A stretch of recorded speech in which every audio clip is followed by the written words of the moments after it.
Hey guys, welcome back to C2 No Tech, and today I have something old and cool.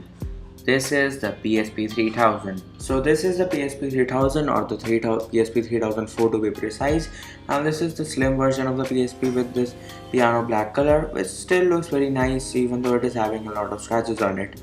So let me give you a physical overview of this thing. On the front we have all the buttons and controls, which I don't think I need to talk about, and there is a 3.7-inch TFT LCD display which is having a resolution of 480 by 272. It is not much, but it is fine according to the age of this PSP or this device. So on the top is the mini USB port and the VLAN toggle, which is useful for turning on the internet, so that you can connect to your connect your Wi-Fi and use web browser, and also for multiplayer, even though the multiplayer is only for local connections only, not for far distances. And on the bottom is the charging port and the AV port, which is used to connect your PSP to the TV. Nowadays TVs don't have any AV port, so it is kind of obsolete. And on the left is a slot for the memory stick. Yeah, and right now I'm having a 2 GB memory card in this. I know it is very less, but you can obviously opt for a high capacity one. And on the right is a power switch by which you can obviously turn on and turn off the PSP, and also you can push it all the way down so that you can make all the controls and buttons inactive if you don't want to accidentally press any of the keys if your PSP is kept on the table while your game is on. So guys, let's talk about the software, games, modding and all the other stuff that you can do with the PSP. Right now I'm running the latest version of software on the PSP, that is the version 6.61, and I have received several updates before as well, but I think this is the last one, and I won't be getting any updates further, whether it's the software, and obviously the games don't get any kind of updates. And so the PlayStation Store on this PSP is also not working, and you can't access it even though if your internet is working, because this always says that it has shifted to some website, so you got to open it on a separate web browser and access and the web browser is already very slow, so I think it makes us unusable every time. But for that you have your computers and your phones.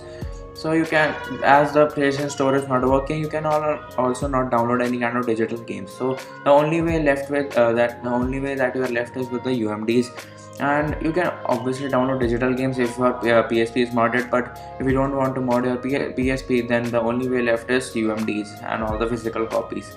So I have I will not say huge collection, but I have some kind of collection of my games, and I think all of them are pretty cool.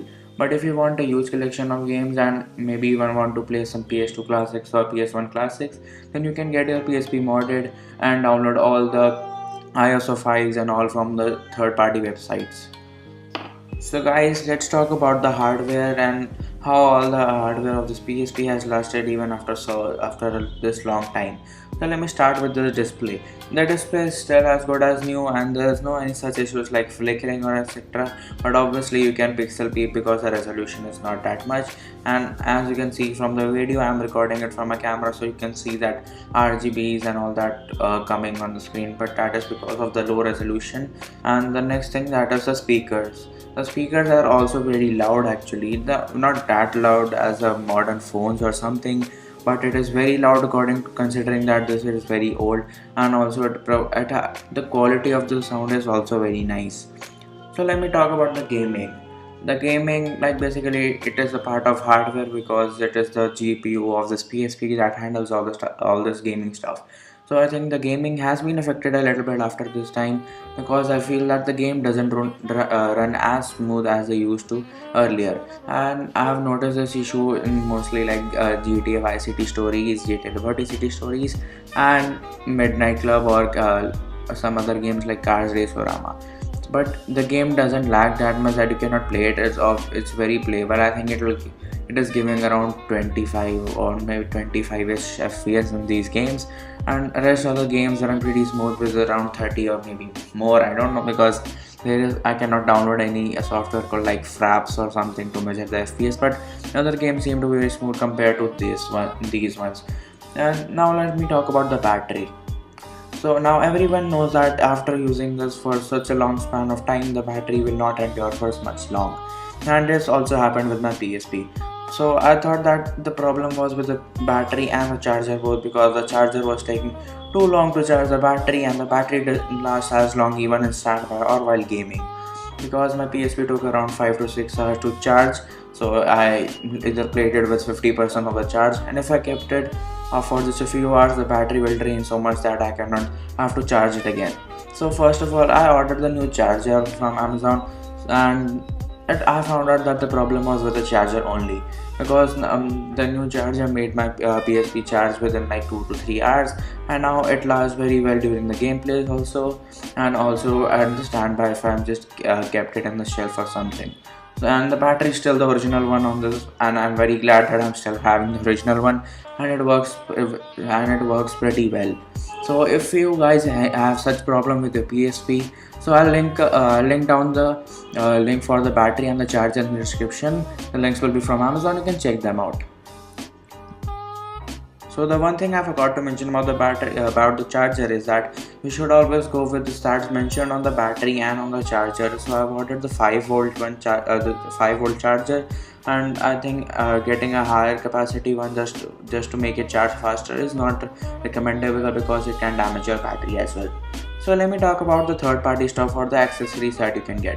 Obviously, if you buy some third party battery with a big capacity, it's gonna be thicker, and the lid that is on the standard lid that is on the PSP will not be enough to close it. So there are third party lids for the battery covers, which are a little bit thick and bulky ones, so that you can still cover the battery, and you can also get a custom skins or something, and those are the stickers, etc. But as you can see, my PSP is totally original, except that I have installed some custom themes that also doesn't require any kind of modding or jailbreak or whatever the term that is mentioned.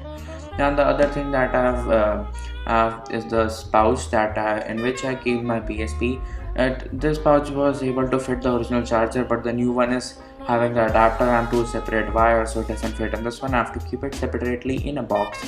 But this pouch is like, maybe I bought it from a stationery shop, and it was a pretty cheap one, and it is as old as this PSP, and I've got this foam inside just to protect it from small drops, etc.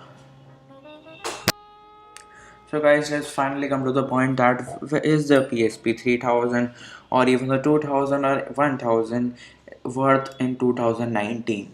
So actually, some of the reasons are like, if you're like a real PlayStation fan, you like, if you're collecting all the PlayStation, the portable consoles, the main ones, that are the PSP 1 and 2, and now the 4, everyone's having the 4. So and then you can buy this PSP 3000. Or if you are like a real retro guy and you really want this, then you can still get it. But there's no like real logical reason that you should buy one in this present world. But I'll give you one reason that can make you buy one. So like, maybe a 2010 mobile phone, like maybe an Android phone, may not be usable in today's world, and today's, like, at the present right now. But this PSP 3000, which is also the same age as those phones, may give you some good gaming experience, maybe one of the best. I know that the mobile phones are also getting some better titles, better in terms of graphics and the frames, etc. But then the classics and all that, you are missing out on all those. So that requires a PlayStation, obviously.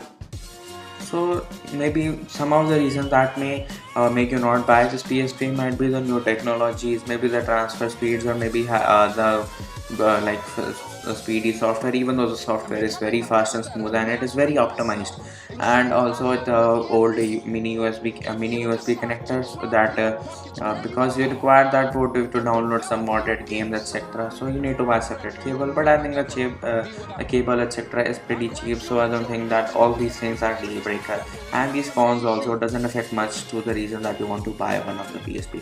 Then you can also get a PSP even though you have a PS Vita, because you can still play some like local multiplayer games with through activating VLAN or the VLAN.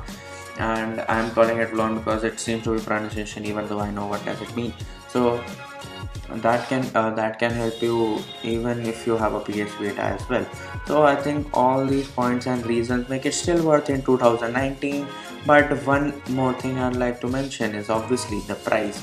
The price is a main point is still required to be mentioned even for all this old device.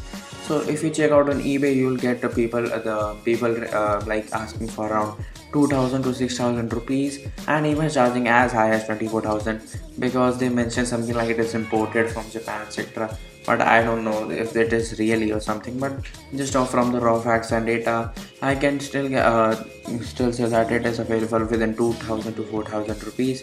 And so you can check, I will give you the links in the description, and you can check out the eBay, and also the links such as the charger and the battery links that will be in the description. So guys, thanks for watching. I hope you liked the video. This was something new. I think I've not like we have not done any kind of retro video anytime soon, and maybe I'll get something new in the future as well. So this was all from my side. Stay geeky and peace.